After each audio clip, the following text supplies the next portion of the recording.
Саламатсыздар урматтуу Чалкан медиа каналынын көрөрмандары, өлкөбүздө алынган акыркы сааттагы жаңылыктар менен сиздерди кайрадан тааныштырабыз. Кыргыз куткаруучулары 296 сааттан кийин 3 кишини куткарды. Султан Раев шашылыш кабары менен бөлүштү. Хатай, Туркия. Кыргыз куткаруучулары жер титирөөнүн алдында 296 саат калган 3 кишини куткарды. Азаматсыңар жигиттер, мындай билдирүүнү Султан Раев соц тармактагы баракчасына жарыялады. Эсиңиздерге салсак, Султан Раев өткөн жылы Түрксой эл аралык уюмунун башкы катчысы болуп дайындалган. Мындан тышкары Туркияда жасаган эрдигин туркиялык телеканалдар мындай көргөзүшүүдө.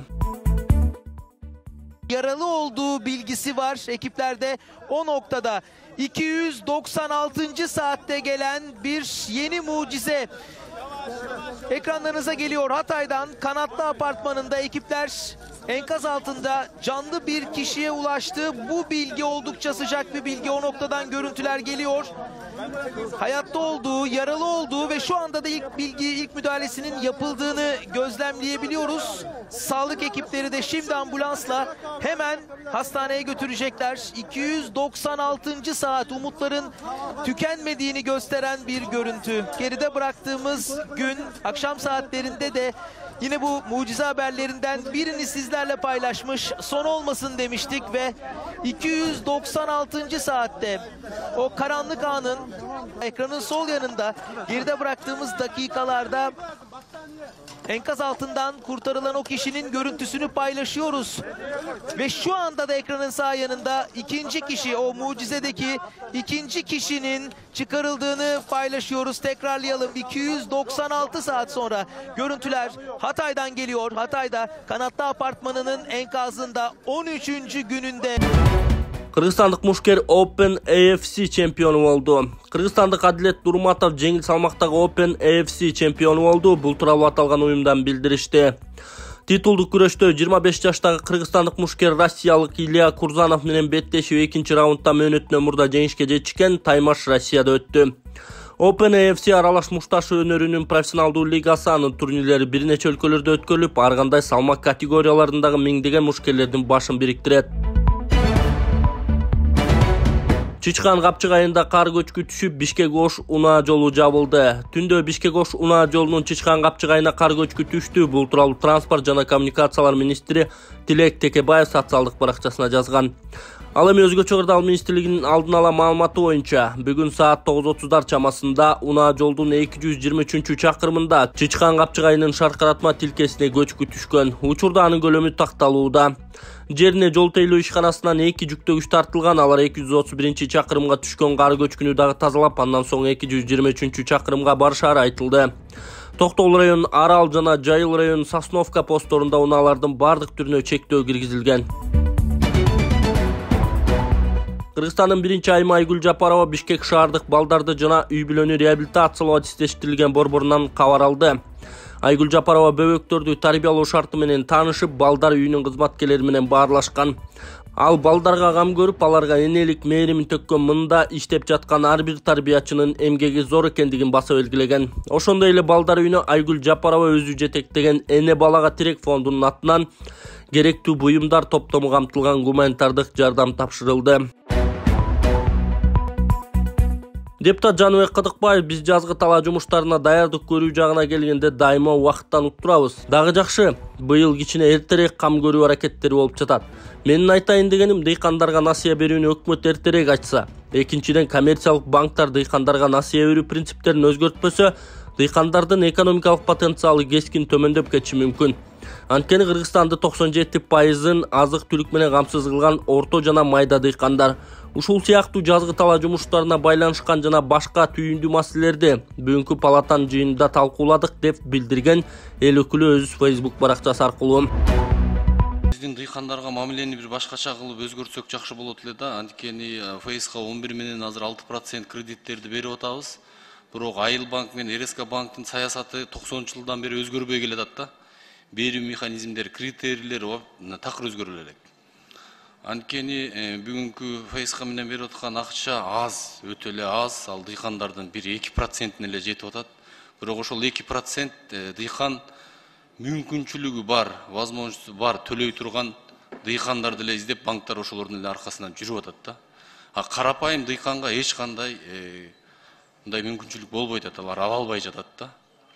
Анан мен айтат элем, ошо Айыл банктын саясатын жакшылап карап, ошол жерде кредитти берүүдө залогторду, олчойгон залогторду сурайт. Ошол айыл жергелеринде үйлөрдүн бааларын билесиздер, алар аз, миллион сом алгысы келсе 2 миллион сомго залог сурап атышат да. Ошол акчаны берип атканда каяка пайдаланылат, үйрөнө алат, жер себет же мал алабы? Ошонун баарын өздөрү бергенден кийин, ошону алгандан кийин ошону залог алып эле беришсе, элдин деле мындай ойгонду кредит эмне экенин. Элге ошондой кредиттер жетсе жакшы болот эле да, ошо жетпей жатат да, Акылбек Үсөнбекович. Ошону жакшылап карап койсоңуз, анан кластерлик деп бөлүп атабыз кайра иштетүүчү жанагы эмелерге. Ошол акчаны мына российский фонд бар. Кластер кылбай эле ФСК 11га баарын эле бөрөлү дагы кластерди бүт российский фонддон албайбы? Мүмкүнчүлүгү барлар ошо кайра иштетүүчүнү ошол жерден алсын. Ал жерде деле ошо залогтору, талаптары, механизмдери ошондой экен да. Карапайым элге такыр жетпей атат. Биздин дээрлик Кыргызстанда мамлекетибизде эл дыйканчылык менен мал чарба менен алектенет да. Көпчүлүк 70-80%. Биз берип аткан акчабыз 1-2% эле элге жетип атат да, ошо дыйкандаргачы. Ушул жагын карап койсоңуз, ушуну өтүнөт элем да.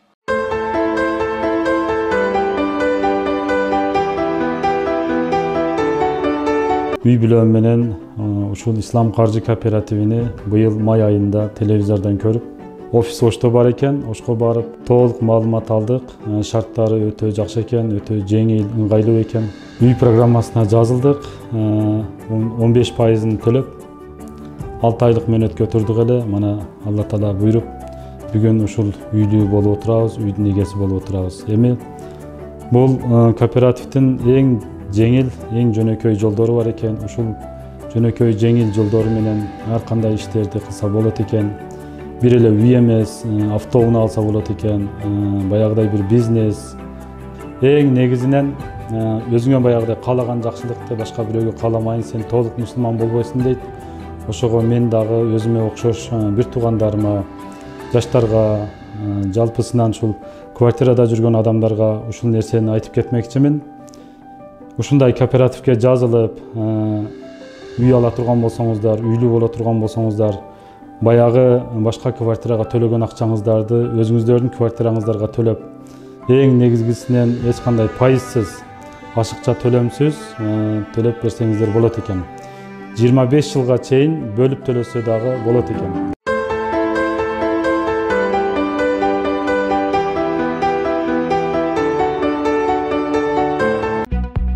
Туркияга жардам үчүн атайын эсепке 44,7 миллион сом түштү, анын 3төн 1-нен көбүн муфтият жогуткан. Кыргызстан мусулмандарынын дин башкармалыгы Туркиядагы жер титирөөдөн жабыркагандарга жардам берүү үчүн 16,4 миллион сом топтогон. Бул тууралуу муфтияттын басма сөз кызматы билдирди. Маалыматта топтолгон каражат бирдиктүү депозиттик эсепке которулганы белгиленет. Аталган эсепке жалпы каржы министрлигинин маалыматына ылайык 17 февралдын эртең мененки саат 10:00 карата 44,7 миллион сом жана дагы 14.400 рубль келип түшкөн. Муфтияттан бирдиктүү депозиттик эсепке акча чогултулуп жатканы тууралуу маалымат жеткирүү иштери жүрүп жатканын, аны менен бирге жардам көрсөтүү, кайрымдуулук кылуу жөнүндө баяндар айтылып жатканын билдиришкен. Мындан сырткары өлкөдөгү ар бир мечитке кышкы кийимгече, көрпө төшөнчү, жууркан сыяктуу жардамдар кабыл алынууда. Муфтияттан бир тууган түрк элине моралдык колдоо катары мечит медреселерде 46.260 миң жолу Куран окулуп, 4.444 жолу дуа кылынганын дагы белгилешти. 16 февралда дин башкармалыгынын директору Тойгонбай Абдыкадыров, муфтийдин орун басары Самидин Кары Атабаев жана Бишкек шаарынын казысы Шакир Ажы Маматов Туркиянын Кыргызстандагы элчилигине барып, зилзалада курман болгондорго багыштап Куран окушкан. Каражат чогултуу менен гуманитардык жардамдан тышкары Кыргызстан Туркияга өзгөчө кырдаал министрлигинин 150 куткаруучусун жөнөткөн. Алар урандылардан каза тапкандарды, сөөктөрүн жана аман калгандарды таап чыгарууга жардам берип жатышат. 6 февралда Туркиянын Сирия менен чегарасында күчү 7 балдан ашкан катуу 2 жер титирөө болгон. Жер титирөө Туркиянын түштүк чыгышында Сирия менен чектеш аймагындагы Газиантеп шаарынан 26 чакырым аралыктагы жерде болгон. Түрк бийлигинин акыркы маалыматына ылайык, курмандыктардын саны 36.187 кишиге жетип, жабыркагандардын саны 108 миңден ашкан. Сирияга да жеткен зилзалада бийликтин жана БУнун эсеби боюнча 5800дөн ашуун киши набыт болгон. Гемпирабад иши Клара Сооронкулова камакта калтырылды. Гемпирабад маселеси боюнча камакка алынган саясатчы Клара Сооронкулова апрелге чейин камакта калтырылды.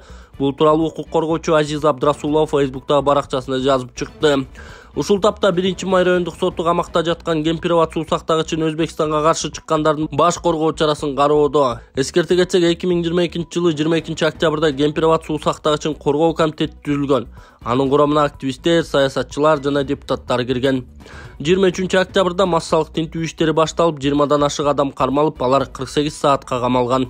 24 октябрда Бишкек шаарында Гемпирабад суу сактагычынын астындагы жердин Өзбекстанга берилишине жана активист саясатчылардын камалышына каршы жөө жүрүш өткөн.